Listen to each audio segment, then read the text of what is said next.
Regenerasi. Dalam SpongeBob episode Graveyard Shift, kita tahu episode ini menceritakan soal hantu bernama The Head-Slinging Slicer. Saat Squidward menceritakan asal-usul The Head-Slinging Slicer, ada adegan seperti ini. Dia memotong tangannya sendiri tanpa sadar. Maksudmu seperti ini? Atau seperti ini? Bagaimana dengan ini? Atau ini? Seperti ini? Seperti ini? Seperti ini? Hah? Tidak, aku bilang dia memotongnya. Jadi? Jadi tidak tumbuh lagi. Di dunia nyata, spons laut memiliki kemampuan yang disebut reagregasi. Reagregasi adalah ketika sebuah spons laut dihancurkan melewati saringan hingga menjadi sel-sel individual yang terpisah. Sel-sel tersebut akan mulai bergerak, saling mencari satu sama lain, dan bergabung kembali membentuk spons yang utuh. Molting. Dalam episode Shell of a Man di season 4, Tuan Krabs keluar dari cangkangnya tepat sebelum reuni angkatan lautnya karena dia tumbuh terlalu besar.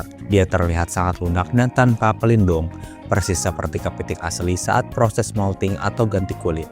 Ternyata benar, aku berganti kulit. Ganti kulit apa? Kalau seekor kepiting terlalu gemuk, ya lebih besar dari cangkangnya, dia akan lepas. Hal ini bisa terjadi karena kepiting memiliki eksoskeleton keras yang tidak bisa tumbuh besar. Agar bisa tumbuh, mereka harus melepas cangkang lama mereka dan menunggu cangkang baru yang lunak menjadi keras. Hologram. Di episode The Algae Always Greener, Plankton mengeluh bahwa dia gak makan makanan nyata dan cuma hologram. Plankton merasa bahwa dia harus makan makanan padat agar bisa tumbuh besar seperti Tuan Crab. What do we got here? When am I gonna get some real food? Mr. Krabs gets to eat real food. Just look at his daughter. She's as big as a whale. Dulu awalnya aku ngira ini cuma scene aneh, tapi pas aku cari alasan kenapa ada adegan ini, ternyata di dunia nyata plankton, khususnya fitoplankton, mendapatkan energi dari cahaya matahari melalui fotosintesis. Daging sapi semu. Kesukaanku.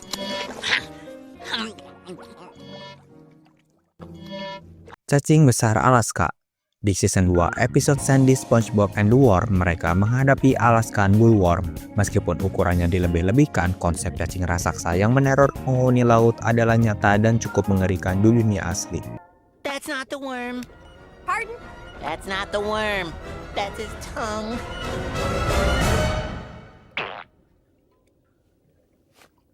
Oh, this is the tongue. Di dunia nyata ada cacing laut raksasa bernama Bobbit Worm yang bisa tumbuh hingga 3 meter dan bersembunyi di pasir untuk menyergap mangsa dengan kecepatan kilat. Autofagi. Dalam episode Just One Bite, saat SpongeBob bersikeras meminta Squidward memakan Krabby Patty, Squidward berkali-kali menolak dan dia mengatakan dia lebih baik memakan kaki-kakinya sendiri daripada Krabby Patty. SpongeBob, kalau aku terjebak di dasar sumur selama 3 tahun tanpa makanan kecuali Krabby Patty, maka aku pasti sudah memakan kaki-kakiku sendiri lebih dulu. Dan sama sekali bukan Krabby Patty. Tapi ini baik untukmu. Di dunia nyata, gurita yang mengalami stres berat, bosan, atau terkurung dalam lingkungan yang sempit seringkali mulai memakan lengan mereka sendiri. Ini disebut autofagi. Hal ini biasanya dipicu oleh infeksi bakteri atau gangguan saraf akibat stres lingkungan yang ekstrim. Nah, seperti yang kita tahu, Squidward digambarkan sebagai karakter yang selalu stres, depresi, dan merasa terjebak dalam pekerjaannya. Jadi mungkin Squidward pernah makan kakinya sendiri, tapi cuma gak diceritain. Cloning. Di episode Spy Buddies, lebih tepatnya di ending cerita, di sini kita dikasih lihat plot twist di atas plot twist karena ternyata karakter asli di episode ini menyamar jadi orang lain. Saat episode akan berakhir, kita lihat ada 2 Patrick di sini. There's just one thing I don't understand. What's that, laddie? That. Ternyata hal ini didasarkan pada kemampuan bintang laut di dunia asli. Bintang laut bisa melakukan hal bernama fragmentasi. Jika salah satu lengannya putus, lengan itu bisa tumbuh menjadi individu baru yang identik dengan kata cloning. Terbang.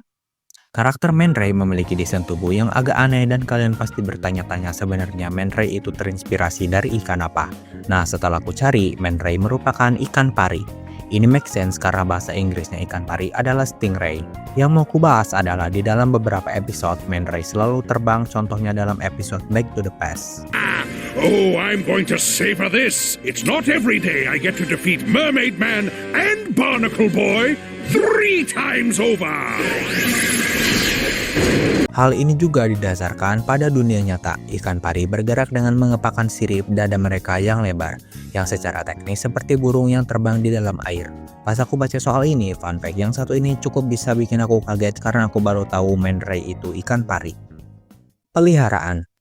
Sama kayak kasus man ray dalam beberapa episode, contohnya dalam episode Frozen Face Off, kita diperlihatkan di Bikini Bottom, cacing diperlakukan seperti anjing. Alasan pemilihan ini adalah ketika Steven Hillenburg menggambarkan cacing adalah penghuni dasar yang paling umum.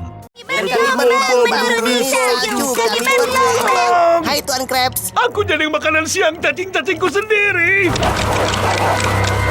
Wah, naiklah Tuan, kami akan menyelamatkanmu. Terima kasih banyak, nak.